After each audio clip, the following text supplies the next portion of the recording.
네, 박영수 특검팀의 수사 그리고 헌법재판소의 탄핵 심판도 이제 서서히 종착역을 향해 달려가고 있습니다.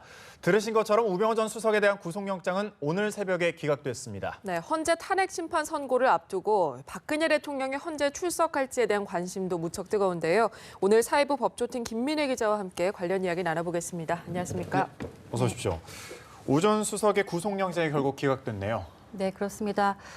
오늘 새벽 1시가 넘어서 이제 영장 기각됐다는 결과가 이제 저희 전달이 됐습니다. 약 9시간의 장고 끝에 영장 전담 부장 판사가 내린 결론인데요. 그 사유는 영장 청구 범죄 사실에 대한 소명 정도 등을 볼 때 구속의 그 사유와 필요성을 인정하기 어렵다는 겁니다. 그러니까 한마디로 얘기해서 특검이 우 전 수석을 상대로 혐의 소명을 입증하는데 조금 구멍이 있었다라는 얘기로 볼 수 있거든요. 근데 어제 영장 심사는 10시 반에 시작이 됐죠. 그리고 중간에 한 10분 정도 휴정을 한 뒤에 한 5시간이 넘는 경론이 이어졌습니다. 그만큼 그 법률통인 우 전 수석을 상대로 굉장히 꼼꼼하게 준비를 한 모양이었는데 결국은 이렇게 기각이 된 상황이고요. 실제 보면 현 실세 중에 굉장히 실세라고도 불렸던 우 전 수석이었는데 이번 특검 수사로 구속 위기로까지 처했었지만 결국 기각되면서 이제 구치소 신세는 면하게 됐습니다. 네, 여러 혐의가 있지 않았습니까? 어떤 혐의가 쟁점이 됐습니까?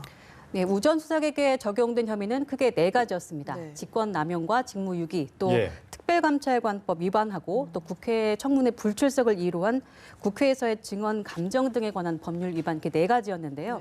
가장 크게 쟁점이 됐던 것은 직권남용입니다. 공무원으로서 이제 해야 할 일을 안 한 것보다 하지 말아야 할 일을 한 것에 대해서 특검 쪽에서 조금 더 무겁게 죄를 물은 건데요. 실제로 양형이 좀 더 세기도 합니다.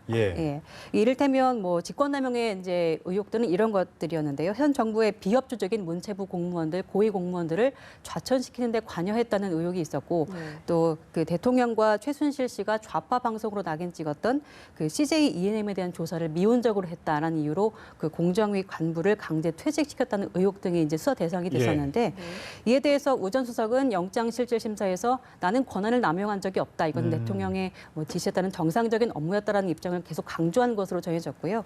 또 그 민정수석이라는 자리가 인사 검증이라든지 정보 수집에 있어서 굉장히 그 업무가 광범위하다라는 점을 부각을 시킨 것으로 보입니다. 결국 기각됐다는 것은 특검팀의 소명을 법원이 수용하지 않은 셈이 된 것이죠.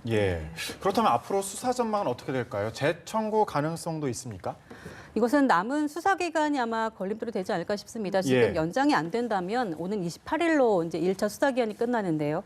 일주일에 채 안 되게 남았습니다. 그 연장이 안 된다면 사실 재청구 가능성은 물리적으로 조금 희박해 보이죠. 이재용 그 부회장 같은 경우도 영장을 재청구하기까지 한 3주 넘게 시간이 걸렸지 않습니까?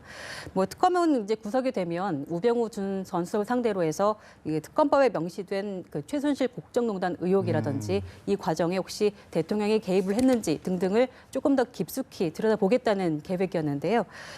차질이 이제 생긴 겁니다. 그에 따라서 이제 조금 더 시간을 벌 수 있다면 소환을 이제 계속해서 가족회사 정강에 대한 그 횡령 의혹이랄지 또 아들 그 병역 특혜 의혹, 끝보직 특혜라고 하죠. 이제 그런 의혹들도 조금 더 들여다보려고 했는데 사실상 이게 연장이 안 되고 또 이제 기각이 된 상황에서 조금 힘들어진 것으로 보입니다. 연장이 안 된다면 남은 기간 특검은 혐의를 조금 더 보강해서 그 공소 유지에 조금 더 집중하는 쪽으로 갈 것 같고요. 불구속 상태로 재판에 넘기는 쪽으로 아마 가닥을 잡을 것으로 관측이 됩니다. 좀 지켜봐야겠습니다. 이번에는 헌법재판소 쪽 이야기를 좀 해보겠습니다. 탄핵 심판 변론 증인 신문 절차가 이제 오늘 마무리되죠. 네, 그렇습니다. 오늘 오전 10시부터 시작이 되는데요. 제16차 그 변론을 끝으로 탄핵 심판 증인 신문이 모두 마무리가 됩니다. 오늘 안종범 전 수석이 증인으로 출석을 하게 되는데요. 이렇게 되면 안 수석은 마지막 증인이 되는 겁니다. 원래 오늘 자리에는 최순실 씨도 같이 나올 예정이었는데 최순실 씨 같은 경우에는 이제 예전에도 한번 출석한 적이 있어서 더 이상 얘기할 게 없다라는 이유로 불출석 사유서를 낸 것으로 확인이 됐기 때문에 아마 나올 가능성은 없어 보입니다. 그리고 현재 불출석 증인들에 대해서는 굉장히 중요하다고 판단하지 않으면 증인 채택을 하지 않고 있거든요. 이거에 따라서 아마 대통령 측, 그러니까 대리인 측의 증인 추가 신청이 있어도 아마 받아들이지 않을 것으로 보이기 때문에 아마 증인 신문 절차는 오늘로써 끝날 것으로 보입니다. 예, 그럼 선고 전까지 앞으로의 일정은 어떻게 되나요?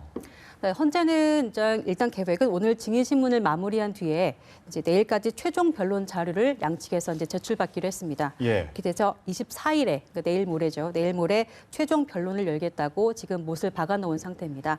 이거 최종 변론이 끝나면 뭐 평상 한 2주 동안의 평일을 거치게 되는데요. 이 기간을 거쳐서 3월 초에 그러니까 이정미 권한 대행이 예. 퇴임하기 전에 탄핵 심판 선고가 나올 것으로 지금 큰 그림은 그려놓은 상태입니다. 네, 지금 박 대통령 최종 변론 출석 여부를 오늘까지 알려달라고 재판부가 누누이 말했는데 출석 여부에 따라서 일정도 좀 바뀔 수 있을까요? 네, 말씀하신 것처럼 오늘 변론 과정을 좀 지켜봐야 할 것 같습니다. 현재는 오늘까지 대통령의 최종 변론 24일이죠. 네. 24일에 나올 것인지 말지를 최종 결정해서 밝혀달라고 한 상태입니다. 예. 대리인단은 그래서 어제 회의를 열고 대통령이 출석하는 쪽도 괜찮지 않겠냐 하는 의견을 전달한 것으로 알려졌는데요.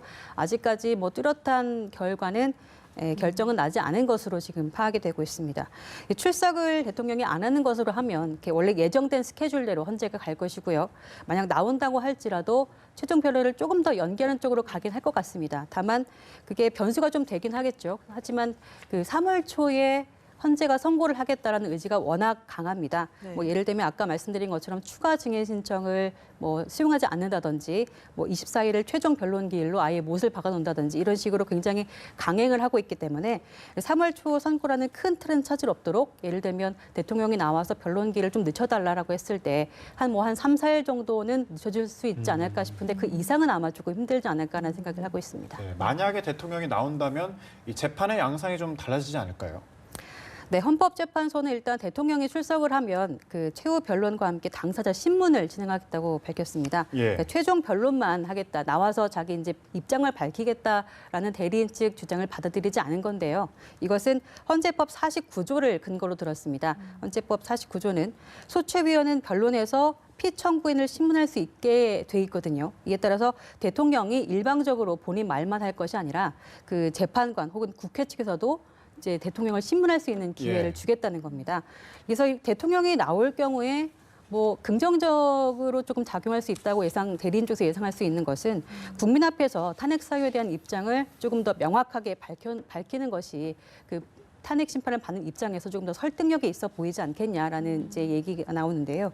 그러니까 박 대통령의 신년 기자 간담회랄지 언론 인터뷰들을 통해서 이제 장외 여론전을 통해서 얘기하는 것보다는 이제 직접 나와서 얘기하는 것이 조금 더 모양새가 좋지 않겠냐라는 얘기가 나오고 있고 또 본인이 직접 탄핵소추 사유를 부정할 경우에 이제 지지층을 결집한 효과도 나름 노릴 수 있을 것으로 보입니다. 예. 네, 그런 부분도 있겠지만 사실 대통령 입장에서 탄핵 심판전까지 나오는 건 상당히 부담스러운 일이지 않습니까? 네, 그렇습니다. 대통령이 나오게 되면 비록 직무는 지금 정지가 되어 있지만 법정 진술을 위해서 헌재를 찾는 첫 국가 원수가 되는 거거든요. 그러니까 국회와 재판부가 대통령을 신문하게 되는 헌정상 초유의 상황이 발생하는 건데 예. 사실 이런 불리한 위치에서 지금 상황에서는 이게 과연 굉장히 유리한 상황은 아니지 않습니까? 분위기상. 신문받을 위험을 감수하지는 않을 거라는 관측이 조금 더 나오고 있습니다. 그리고 아까 말씀드린 것처럼 신년 기자 간담회라든지 다른 인터뷰들을 통해서 자기의 의견을 전달한 것도 또 이런 부담을 피하기 위해서가 아니냐 이런 해석도 나오고 있거든요. 그리고 물론 신문에 대해서는 불리한 진술은 에 대해서는 증언하지 않을 권리도 물론 가지고 있습니다만은 이 질문에 대해서 입을 닫고 있는 것도 모양새는 썩 좋지 않아 보이기 때문에 아마 나름대로 오늘 굉장히 고민이 많을 것 같습니다. 네. 사회부 법조팀 김민혜 기자와 함께 살펴봤습니다. 고맙습니다.